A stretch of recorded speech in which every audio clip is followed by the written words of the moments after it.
Hey guys कैसे हो आप लोग। बहुत बहुत स्वागत है आपका super fast classes YouTube channel पे।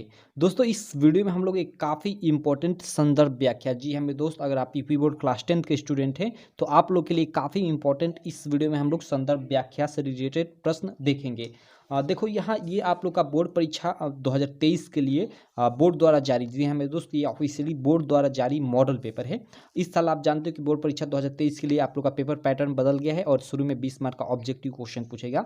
तो इसी में आप लोग का जो यहाँ पे देखो, यहाँ पे मतलब 20 मार्क का ऑब्जेक्टिव प्रश्न के अलावा, ठीक है, जिनका आपको आंसर ओएमआर शीट पे देना होगा, उसके अलावा आपका लोग 50 मार्क का वर्णनात्मक प्रश्न भी पूछेगा, जिसमें आप लोग का जैसे संदर्भ व्याख्या से रिलेटेड प्रश्न रहेगा, जीवन परिचय से, खंडकाव्य से, निबंध से, बहुत सारे प्रश्न रहेंगे। तो उसी में एक ये देखो यहाँ पे हम लोग का दिया था ये मतलब एक गद्यांश था, उसका ये काफ़ी इंपॉर्टेंट गद्यांश था, कई साल आ चुका है आप लोग के बोर्ड एग्जाम में, और ये बोर्ड परीक्षा जो आपकी अभी होने वाली है उसके लिए भी काफ़ी इंपॉर्टेंट है। तो इसको मैंने देखो यहाँ पे मतलब कल के वीडियो में इसको यहाँ पे देखो मैंने इसको सॉल्व करा रखा है पूरा का पूरा। तो आप इसको जाकर देख लीजिएगा। इस वीडियो में मैं एक अलग आप लोग का जो पद्यांश से काफ़ी इंपॉर्टेंट है उसको कराऊंगा। इसका लिंक इस वीडियो के मैं डिस्क्रिप्शन में दे दूंगा, या आप चैनल के प्लेलिस्ट में भी जाकर देख सकते हो। और देखो ये जो मैं सभी चीज़ें लिख रहा हूँ आपको एकदम बोर्ड परीक्षा की कॉपी पे लिख रहा हूँ, ठीक है। इससे आपको ये भी आइडिया लग जाएगा कि कैसे बोर्ड परीक्षा में लिखा जाता है। तो इसको नहीं, इसको तो हमने सॉल्व कर लिया है। इस यहाँ पे ये वाला देखो, यहाँ पे ये आप लोग का पद्यांश भी आप लोग का आएगा, ठीक है। तो पद्यांश में देखो यहाँ पे प्रश्नोत्तर संख्या 2 है। आप अपना मॉडल पेपर बोर्ड परीक्षा 2023 का डाउनलोड कर लीजिएगा। डाउनलोड लिंक भी मैं इस वीडियो के डिस्क्रिप्शन में डाल दूंगा, ठीक है। तो यहाँ देखिए प्रश्न है कि दिए गए पद्यांश पर आधारित 3 प्रश्नों का उत्तर दीजिए, और तीनों का आप सही सही उत्तर देते हैं तो प्रत्येक प्रश्न 2-2 मार्क का, यानी 6 मार्क आपको मिलेगा, ठीक। और यहाँ देखो ये एक पद्यांश दिया है और इससे रिलेटेड 3 ठे प्रश्न पूछा है, और अथवा कर नीचे एक और पद्यांश दिया है। तो ये इसमें ये इस पद्यांश को हम लोग सॉल्व करेंगे। काफ़ी ये वेरी वेरी इंपॉर्टेंट है, कई साल आप लोग के बोर्ड एग्जाम में पूछ चुका है, हो सकता है इस बार ये पूछे, तो इसीलिए मैंने इस प्रश्न को ले रखा है, ठीक है। देखिए आप लोग, चरण कमल बंदऊ हरिराय, काफ़ी इंपॉर्टेंट यह प्रश्न है, ठीक। तो चलिए इसको हम लोग सॉल्व करते हैं। देखो सबसे पहले तो आप इसको पढ़ोगे कि इसको मतलब इसको हल करने के लिए इसमें फर्स्ट प्रश्न पूछा है कि उपयुक्त पद्यांश का संदर्भ लिखिए। तो संदर्भ लिखने के लिए सबसे पहले इसको पढ़कर आपको पहचानना पड़ेगा कि ये आपके किस चैप्टर से, ठीक है। तो अगर इसको हम पढ़ते हैं, ठीक है, आप पढ़िए। लिखा है यहाँ पे कि चरण कमल बंदऊ हरिराय, जाकी कृपा पंगु गिरी लंघे, अंधे को सब कुछ दर्शाए, बहिरो सुने गुंग, पुनि बोले, रंग चले चित्र धराय। यहाँ पे देखो, यहाँ पे इसको पढ़ने से मालूम चल रहा है, शायद आपको दिक्कत हो रही हो, लेकिन मुझे यहाँ पता चल गया, ये आप लोग का जो सूरदास वाला है, ये सूरदास की लाइन है, ठीक है। सूरदास का आप लोग का जो पद एक शीर्षक है, पद वाला एक चैप्टर है, उसी में का ये है लाइन। तो इसका आप लोग संदर्भ कैसे लिखोगे, देखो यहाँ पे पूरा का पूरा यहाँ पे लिखा गया है, यहाँ पे मैं दिखा देता हूँ, पहले से ही लिख रखा है। देखो यहाँ पे संदर्भ की प्रस्तुत पद्यांश, और इस प्रकार लिखते हो यार, तो मैं आपको गारंटी देता हूँ कि आपको इस संदर्भ का 2 मार्क, और व्याख्या ऐसे करते हो तो 2 मार्क, और इसका ये तीसरे प्रश्न का उत्तर देते हो तो इसका 2 मार्क, आपको यहाँ से 6 मार्क मिलने से कोई नहीं रोक सकता, ठीक। तो यहाँ पे देखो संदर्भ क्या लिखा गया है कि प्रस्तुत पद्यांश हमारी पाठ्य पुस्तक हिंदी के, ठीक है। यहाँ पे देखो मैंने पद लिखा था, लेकिन यहाँ एक कोष्टक बना दिया था, कामा देना था, तो इसको देखो कैसे काटा हूँ, आपको ऐसे काटना है, ऐसा नहीं गाउच गाउच कर देना है, एक बार ऐसे काट देना है, सिंपल, ठीक।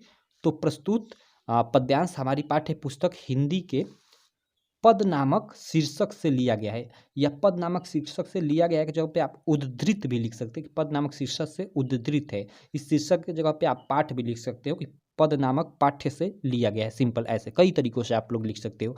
और यहाँ पे इंपॉर्टेंट ये चीज़ कि इसमें आप लेखक नहीं लिखोगे, इसमें रचयिता लिखा जाता है पद्य वाले पार्ट में, ठीक।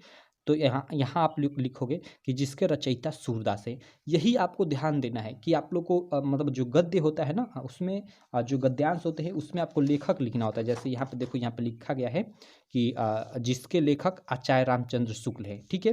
तो गद्य वाले पार्ट में आपको लेखक लिखना पड़ता है, लेकिन जो पद्य वाले पार्ट में जितने भी पद्यांश मिलेंगे उसको आपको हर जगह मतलब रचयिता लिखना पड़ेगा कि जिसके रचयिता ये हैं, ठीक। तो इस प्रकार इसका आप लोग संदर्भ लिख लोगे, जो अभी मैंने आपको ये दिखाया, 1 मिनट, ये जो आप लोग का ये पद्यांश मैंने दिखाया कि प्रस्तुत पद्यांश हमारी पाठ्य पुस्तक हिंदी के पद नामक शीर्षक से लिया गया है, या पद नामक शीर्षक से उद्धृत है, जिसके रचयिता सूरदास हैं, सिंपल। अब इसकी हमें व्याख्या करना है। व्याख्या में देखो, इसकी पूरी की व्याख्या हमें नहीं करनी है, यहाँ प्रश्न में दिया है कि रेखांकित अंश की व्याख्या, तो हम लोग रेखांकित अंश, इसमें देखो ये केवल 2 लाइन है, इनकी हमें व्याख्या करना है, ठीक। तो आप लोग यहाँ जैसे यहाँ फर्स्ट का उत्तर आप लोगों ने यहाँ पे फर्स्ट का उत्तर संदर्भ डालकर लिखा था, उसी प्रकार यहाँ सेकंड का उत्तर और रेखांकित अंश की व्याख्या से हेडिंग डाल दोगे और इसमें व्याख्या करोगे। व्याख्या में क्या करना है आपको, देखो यहाँ इसका अर्थ क्या है कि बहिरव सुने गूंग पुनि बोले, मतलब जो बहरे लोग हैं वो सुनने लगते हैं, जो गूंगे लोग हैं वो बोलने लगते हैं। रंग चले सिर छत्र धराई, मतलब एक तरह से जो मतलब गरीब व्यक्ति होता है वो भी मतलब एक तरह से बोल सकते हैं कि राजा की तरह व्यवहार करने लगता है। तो इसका अपने हिसाब से आप इसका अर्थ जान गए तो थोड़ा और भी इसमें ऐड कर अपने हिसाब से जोड़कर इसका बनाकर लिख दो।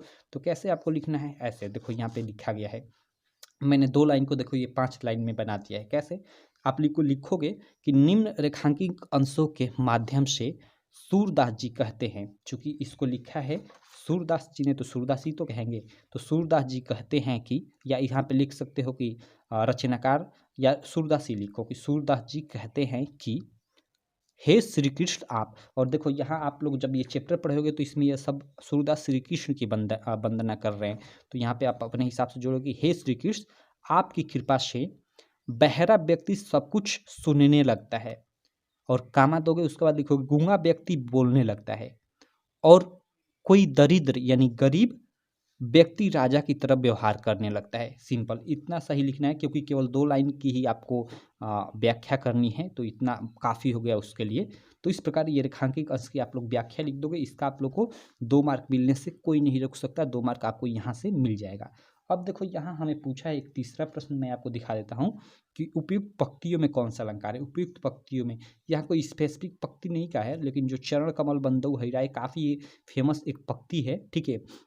और यह अलंकार में बार बार आता है, इसको आप याद भी रखिएगा, आप लोग के ऑब्जेक्टिव क्वेश्चन में ये आ सकता है कि चरण कमल बंदऊ हरिराय में कौन सा अलंकार है, ठीक। तो इसमें आप लोग याद रखिएगा कि रूपक अलंकार है।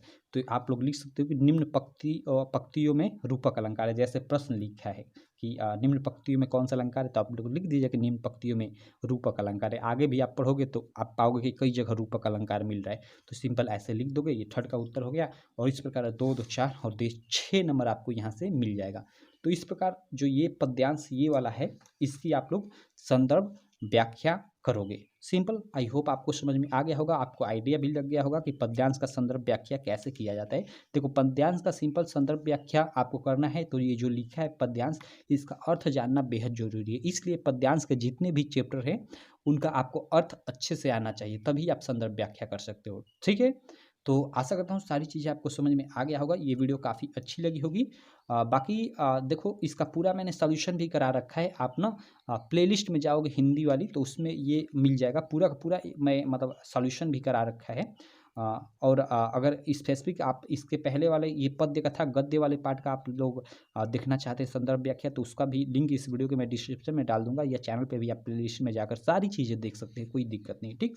और बाकी आप बताइए कि आपको और किस टॉपिक पे वीडियो चाहिए, ठीक है, तो उस टॉपिक पे मैं वीडियो लाऊंगा। बाकी चलो मैं मिलता हूँ आपसे नेक्स्ट वीडियो में, तब तक के लिए थैंक यू।